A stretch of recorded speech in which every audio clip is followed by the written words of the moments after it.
여러분은 혹시 드라마를 좋아하십니까? 네, 좋아하시는 분들이 많으실 것 같습니다. 한때, 지금은 좀 아닌 것 같은데요. 한때는 막장 드라마가 유행했던 것 같습니다. 막장 드라마를 보면은 정말 가지각색의 다양한 사건 사고들을 마구마구 엮어서 정말 얽히고 설키고 기가 막힌 반전 요소를 넣어서 자극적이고 참 결말이 충격적인 내용들로 막 엮습니다. 그런데 이 막장 드라마의 공통점을 보니까 불륜이라는 주제를 가지고 많이 다루더라고요. 그래서 누가 누구를 낳고 알고 보니 누구의 아들이었니, 누구의 딸이었니, 이런 식의 그런 반전 요소를 넣고 정말 재밌게 만드는 그런 부분이 있는 것 같습니다. 그런데 종종 불륜을 아름답다고 미화시키기도 하는 것을 발견합니다.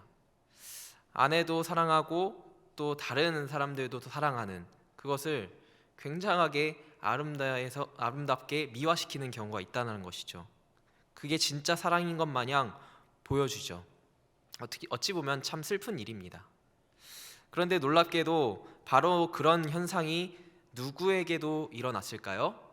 오늘 말씀해 보시면 바로 하나님의 백성이라고 하던 이스라엘 백성들에게 일어났습니다. 하나님께서 택하신 백성이라고도 하면서 실제로는 하나님이 아니라 이방의 우상들을 따라가고요, 섬기고 하나님의 법을 버렸기 때문에 망하게 된 그런 사건이죠. 하나님을 완전히 버리고 우상을 섬긴 게 아니라 하나님도 섬기면서 또 우상들도 많이 섬겼습니다. 하나님은 죄를 미워하시죠. 그리고 더 미워하시는 것은 우상 숭배하는 것을 매우 싫어하십니다. 이스라엘 백성들이 끊임없이 죄짓기와 회개를 반복하면서 결국에는 그들이 망하게 되었습니다. 먼저는 북이스라엘부터 망했고요, 그 다음에는 남유다가 이제 망할 그런 차례에 있는 그런 상황인 것입니다. 그러나 하나님은 이러한 이스라엘 백성들을 여러 선지자들을 통하여서 회복해 주실 것을 약속해 주십니다. 소망을 주시는 것이죠. 그것이 바로 오늘 본문의 말씀의 새 언약의 소망의 메시지인 것입니다. 회복을 명하신 것이죠. 이스라엘 백성을 새 언약의 백성 삼아 주신 것 같이 우리를 새 언약의 백성 삼아 주신 줄을 믿습니다. 오늘 말씀을 통하여서 이 구원의 확신, 그 소망의 확신을 가지시는 저와 여러분들이 되시기를 간절히 소망합니다. 오늘 말씀을 차근차근 함께 살펴보시면서 과연 우리에게 이 새 소망을 왜 주셨고 또 이 새 소망을 통하여서 그 새 소망을 받은 백성의 삶은 무엇인지에 대해서 같이 한번 살펴보실 텐데요. 첫 번째 이유로는 새 언약을 세우신 이유가 있습니다. 31절을 같이 한번 보실까요? 자, 함께 화면을 보시고 읽어보겠습니다. 시작. 여호와의 말씀이니라. 보라, 날이 이르리니 내가 이스라엘 집과 유다 집에 새 언약을 맺으리라. 아멘. 이미 하나님께서는 이전에 옛 언약을 맺으셨는데 일방적인 이스라엘 백성들의 계약 파기로 다시 새 언약을 맺겠다라고 그렇게 말씀하고 계신 것이죠. 그 이유를 다시 한번 보실 텐데요. 이 32절을 같이 한번 보실까요? 구체적으로 나와 있습니다. 자, 같이 읽겠습니다. 시작. 이 언약은 내가 그들의 조상들의 손을 잡고 애굽 땅에서 인도하여 내던 날에 같이 아니할 것은 내가 그들의 남편이 되었어도 그들이 내 언약을 깨뜨렸음이라. 여호와의 말씀이니라. 아멘. 저 노란 부분에 어떻게 나와 있죠? 내가 그들의 남편이 되었어도 라고 말씀하고 있습니다. 하나님은 이렇게 한탄하고 계신 것이죠. 내가 그들이 남편이 되었어도 그들은 나의 언약을 깨뜨려 버렸어 라고 한탄하고 계시는 그런 대목인 것이죠. 구약 성경에는 종종 하나님을 남편으로 이스라엘을 아내로 표현하는 구절들이 나옵니다. 대표적으로 뭐가 있죠? 호세아가 있죠.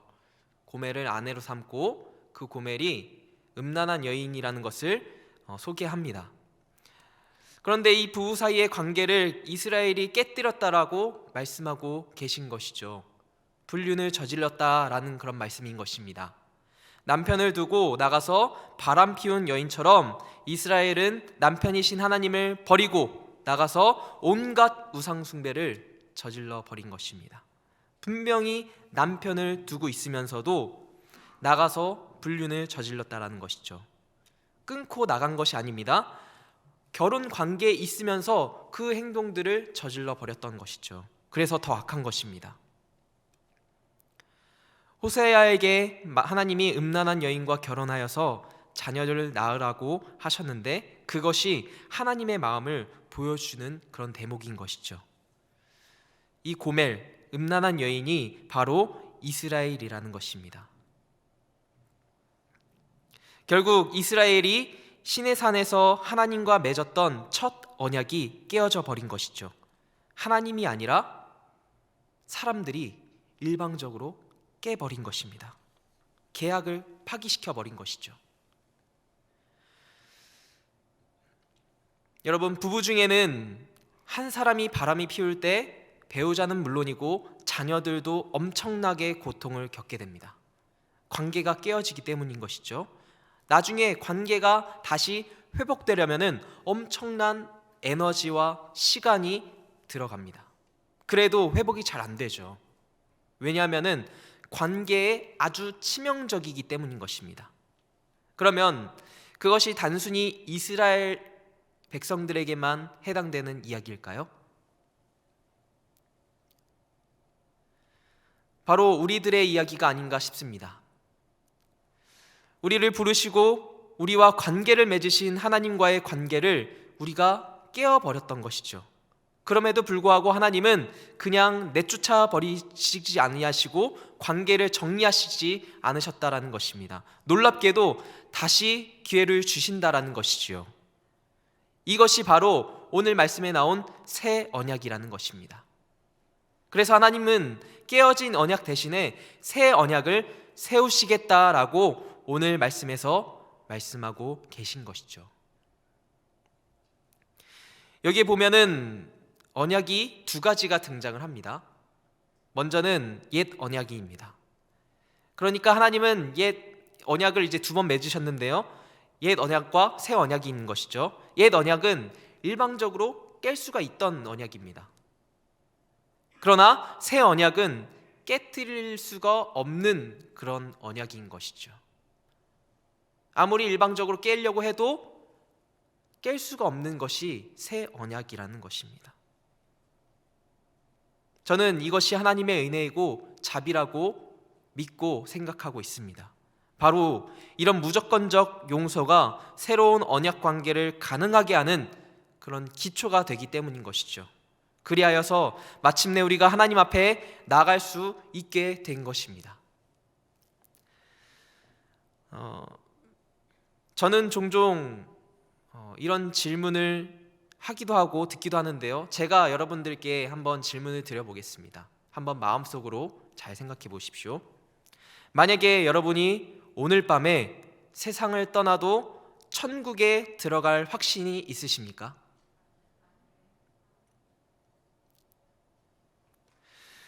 우리가 지금 그렇게 위험하고 불확실한 세상 속에서도 살고 있지만 그럼에도 불구하고 나는 어디서 어떻게 죽더라도 천국에 반드시 들어간다 라는 확신을 가질 수 있는 것이 그리스도인들의 특권인 것입니다. 여러분들은 그리스도인이십니까? 하나님의 자녀이십니까? 그렇다면 이 특권을 가지고 계신 것이죠. 그런데 이런 구원의 확신 없이 교회 생활 하시는 분들이 의외로 많다라는 것입니다. 세례를 받았음에도 불구하고 구원의 확신이 없는 것이죠. 그런 구원의 확신을 못 가지는 이유 중에 하나는 구원의 근거를 전혀 모르시기 때문인 것입니다. 들었어도 잊어버린 것이죠. 하나님의 말씀을 잊어버렸기 때문에 그 구원의 확신을 가지지 못했던 것입니다. 그래서 여러분 중에서 혹시 지금 당장 죽으면 나는 천국에 못 가지, 내가 좀 부족하니까 라고 생각하시는 분들이 혹시 계십니까? 그렇다면 오늘 말씀을 통하여서 구원의 확신을 얻으시기를 간절히 소망합니다. 여러분, 예수 그리스도를 믿으면 영원한 생명, 즉 구원을 주시겠다라고 하신 그 약속에 근거하여서 구원의 확신을 갖게 되는 것이지, 내가 잘하거나 못하거나, 내가 교회를 열심히 다니거나 열심히 다니지 않거나, 또는 내가 기분이 좋거나 나쁘거나 이런 거에 의하여서 좌지우지가 되는 것이 아닙니다. 그렇다고 해서는 제가 이렇게 말씀드렸다고 해서 막 살라고 이렇게 말씀드리는 것은 아니고요. 정말 구원받은 사람은 너무 하나님께 감사해서, 그 구원받은 그 은혜가 너무나도 감사해서 하나님을 기쁘시게 하는 그런 삶을 살기 위해서 최선을 다하게 되어 있다는 것입니다. 제가 예를 한번 들어볼까요? 어느 가정에 청년 나이에 청년의 두 딸이 있었다고 합니다. 엄마가 딸들에게 이제 집안일도 막 시켜보고요, 자기 방도 막 치라고 했는데 했을까요, 안 했을까요? 잘 안 했죠. 이제 저는 딸은 없지만 제 여동생을 보면 알 수 있습니다. 막 귀찮아하면서 이제 말을 듣지 않죠, 보통. 그러니까 엄마가 막 자꾸 이래라 저래라 하니까 딸들은 싫어했던 것입니다. 그런데 하루는 놀라운 일이 벌어졌습니다. 그렇게 청소해라 뭐해라 해도 듣지 않았던 그 딸들이 시키지도 않았는데 갑자기 막 자기 방을 깨끗하게 청소하기 시작한 겁니다. 불이 나게 막 청소를 하고, 그리고 엄마한테 조언도 구하면서 이제 청소를 하기 시작한 것이죠.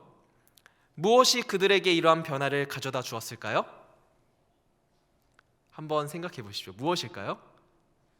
바로 남자친구를 집에 초대한 것입니다. 남자친구가 와서 보기 때문에 평소에 안 하던 것을 하는 것은 물론이고, 엄마가 무슨 말 한마디만 하시면은 알았어 엄마 이렇게 할게 이렇게 하고 대답을 하는 것이죠. 순종하는 것입니다. 억지로 한 게 아니시죠. 자발적으로 했던 것입니다. 바로 사랑에 빠지니까 이러한 행동들이 자발적으로 나온 것이죠. 바로 이것입니다, 여러분. 하나님을 사랑하면 자발적으로 하게 되어 있습니다. 성경적인 그런 신앙이란 무엇이냐면 억지로 하는 것이 아니라 하나님께서 나를 구원해 주신 그 은혜에 감사, 정말 그 은혜에 감사하여서 감격하여서 자발적으로 행동하고 나아가는 그런 모습인 것이죠. 즉 우리가 변화를 경험하려면은 하나님과 사랑에 빠지는 것입니다. 그것이 새 언약의 백성의 삶인 것이죠.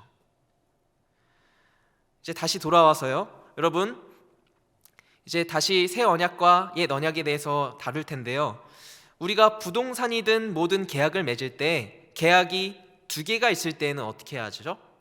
새로 맺은 계약이 유효하고요, 옛 계약은 파기가 되어버립니다. 그런데 현재 우리와 하나님과의 관계는 새 언약, 즉 신약에 기초한 그런 관계라고 볼 수 있죠. 그런데 어떤 분들은 아직도 옛 언약에만 이렇게 사시는 분들이 있는 것 같아서 좀 안타까운 경우도 있습니다. 근데 중요한 것은 하나님께서는 예수님을 통해서 우리와 새로운 계약을 맺으셨는데, 하나님과 맺은 그 새 계약은 예수 그리스도께서 흘리신 보혈의 그 피로 도장을 꽝 하고 찍어주신 것과 같은 그런 계약이라는 것이죠. 예수님께서는 십자가에서 우리를 위해서 하나님과 새로운 계약을 맺어주시고 새로운 삶의 길을 열어주셨습니다. 하나님의 자녀가 되는 특권을 주셨다는 것입니다. 그래서 요한복음 1장 12절의 말씀을 보면요, 같이 한번 읽어보실까요? 잘 아시는 말씀이죠. 자, 읽어보겠습니다. 시작. 영접하는 자 곧 그 이름을 믿는 자들에게는 하나님의 자녀가 되는 권세를 주셨으니. 아멘. 하나님의 자녀가 되는 권세를 주셨습니다. 이렇게 계약서에 그렇게 기록이 되어 있기 때문에 우리가 예수님을 맞아들이면, 영접하면, 하나님의 아들이자 구세주로 믿고 받아들이고 인정하면 하나님의 자녀가 되는 특권이 주어진다라는 그런 말씀인 것이죠. 그것을 우리가 내 기분이 아니라 계약서에 의해서 확신을 할 수 있는 것입니다. 마치 어떤 일을 이제 처리할 때 뭔가 일이 잘못되는 것 같은 그런 불안감에 있어서 계약서를 찾아보고 확인하지 않습니까? 성경을 다른 말로 하면 하나님의 계약서라고 할 수 있겠죠. 그래서 우리의 부족한 모습을 돌아보면 나는 구원을 받았지만 죽으면 천국에 갈까? 라는 그런 생각을 할 때 의문이 들을 수도 있습니다. 그러나 그런 구원의 확신을 가지고 나가기 위해서는 우리가 그 하나님의 계약서를 다시 한번 살펴보는 것이죠. 하나님의 말씀을 다시 한번 살펴보는 것입니다. 나는 예수님을 영접했으니까 오늘 밤에 죽더라도 천국에 간다라고 그렇게 확신을 가지고 믿음으로 고백하며 나아갈 수 있다는 것이죠. 어떻게 보면 좀 뻔뻔스러운 그런 마음이 들 수도 있습니다. 그러나 은혜의 보좌 앞에 담대히 나아가는 저와 여러분들이 되었으면 참 좋겠습니다. 왜냐하면요, 계약서에 그렇게 쓰여 있으니까요.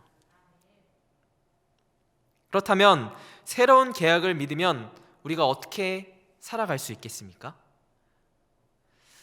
두 번째로는 새 언약 백성의 삶입니다. 첫 번째로는 하나님의 뜻대로 삶을 살아갈 수 있게 되는 것이죠.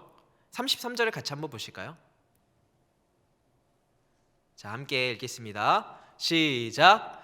그러나 그날 후에 내가 이스라엘 집과 맺은 언약은 이러하니 곧 내가 나의 법을 그들의 속에 두며 그들의 마음에 기록하여 나는 그들의 하나님이 되고 그들은 내 백성이 될 것이라. 여호와의 말씀이니라.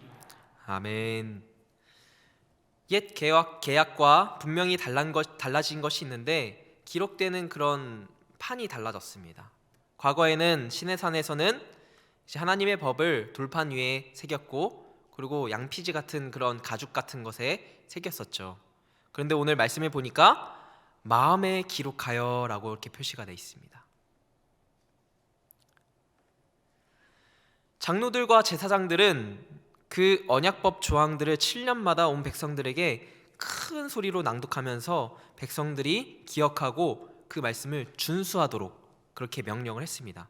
이전에는 그 하나님의 뜻과 계명이 좋은 줄 알면서도 지키고 싶은 마음이 없었고 지킬 수 있는 능력이 없었습니다. 하나님의 계명이 너무 멀리 있었던 것이죠. 그런데 새 언약, 이 밑에서는 각자 마음판에 하나님의 법이 기록됨으로써 하나님의 뜻대로 살고 싶은 마음도 받고 주시고 주님의 뜻대로 살 수 있는 능력도 각 개인들에게 심기어 주시는 그런 말씀인 것이죠.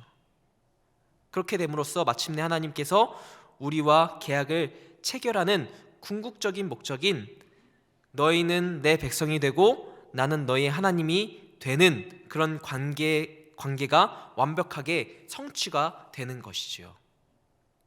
그 결과 이스라엘은 진실로 하나님을 사랑하게 될 것이며 또 동시에 이스라엘은 구별된 백성으로서 계약법에 순종하며 살아갈 능력을 그들에게 부어지는 것입니다.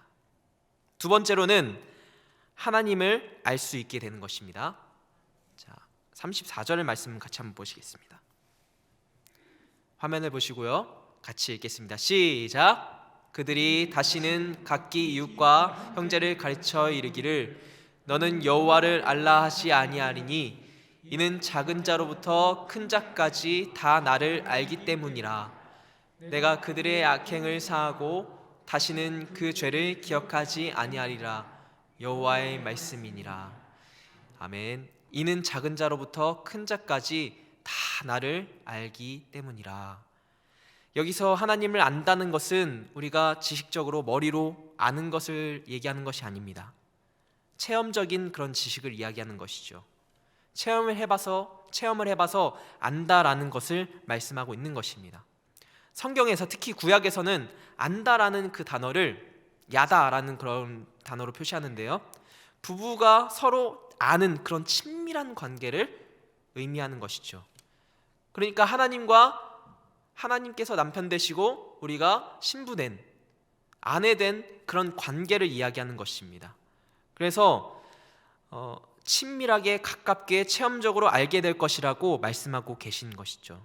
그렇게 되면 이웃이나 형제에게 하나님을 알라고 요구하지 않아도 될 것이고, 나아가 지식이 모자라 하나님을 떠나는 일도 없게 될 것이라고 그렇게 말씀하고 계신 것이죠. 여러분, 이 말씀은 엄청난 말씀입니다. 왜냐하면 그 당시에는 어떻게 예배했었죠? 지금 새벽 기도 때 레위기를 다루고 있는데요, 그 레위기의 말씀을 보면은 정말로 철저하게 하나님 앞에 예배합니다. 대제사장이 딱 한 명이 1년에 단 한 번 대속죄일에 지성소에 들어가서 하나님을 뵐 수 있었습니다. 그런데 신약에서는 모든 사람이 그렇게 될 수 있다라고 말씀하고 있는 것이죠. 바로 예수 그리스도를 통하여서 말이죠. 정말 얼마나 놀라운, 정말 감사한 약속입니까? 마지막으로는 세 번째를 살펴보시겠습니다. 우리 죄를 용서하시고 기억하지 않으신다라는 그런 말씀인 것이죠. 우리 34절의 말씀을 다시 한번 읽어보시겠습니다. 시작. 그들이 다시는 각기 이웃과 형제를 가르쳐 이르기를 너는 여호와를 알라 하지 아니하리니 이는 작은 자로부터 큰 자까지 다 나를 알기 때문이라. 내가 그들을 악행을 사하고 다시는 그 죄를 기억하지 아니하리라. 여호와의 말씀이니라. 아멘. 다시는 그 죄를 기억하지 아니하리라. 한마디로 죄로부터 자유로워진다라는 그런 말씀인 것이죠. 하나님은 내가 그들의 죄악을 사하고 다시는 그 죄를 기억하지 않겠다라고 그렇게 말씀하고 계신 것입니다. 일방적인 용서를 선포하시고 계신 것이죠. 여러분, 이것이 바로 하나님의 은혜인 줄 믿습니다. 우리가 새 계약의 밑에 있으면 하나님께서는 우리에게 하나님 뜻대로 살 수 있는 능력을 주시고 마음을 주시고 체험적으로 그 당신을 알게 하시며 우리의 모든 죄를 용서해 주신다는 것입니다. 그러므로 아직도 이 새 계약을 가능하게 하신 예수님을 주님으로 영접하지 않으신 분들이 계시다면 예수님을 주님으로 영접하여서 이 계약 관계로 들어오는 것이 최우선적인 것이죠. 어떤 분들은 기독교에 대해서, 성경에 대해서 좀 더 알아본 다음에 믿겠다라고 하신 분들도 계십니다. 그러나 예수님을 정말 알기 위해서는 먼저 이 계약 속으로 들어와야 된다는 것이죠. 밖에서 보는 거랑 안에서 보는 거랑 또 다르다라는 것입니다. 그리고 밖에서 안 보였던 것이 들어오면은 보이게 된다라는 것이죠. 그래서 이 계약 관계 속으로 들어올 때 성경이 이해되기 시작하고요, 하나님을 알게 되기 시작하는 것입니다. 간혹 이런 분들이 계신 줄 압니다. 나는 죄가 많아서 교회 못 가겠습니다. 전도하시다 보면은 또 그렇게 들으신 분들 계실 거예요. 그렇게 얘기하시는 분들도 마찬가지죠. 죄가 많기 때문에 이 계약 관계로 들어와야 되는 것이죠. 그래야 죄를 용서받기 때문인 것입니다. 사랑하는 주님의 성도 여러분, 이제 말씀을 마무리하겠습니다. 새 언약의 백성은 예수님을 영접하고 구원의 확신을 가지고 사는 삶입니다.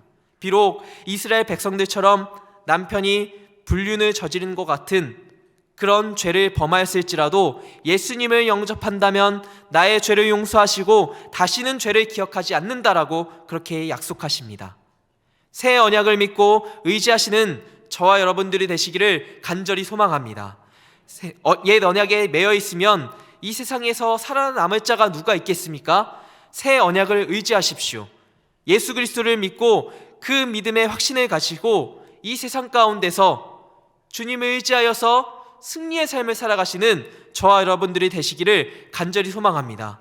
그러므로 보혈의 피를 의지하여서 자발적으로 하나님의 뜻대로 살아가고 하나님을 깊이 경험하는 삶을 살아가는 우리 모두가 되시기를 간절히 소망합니다.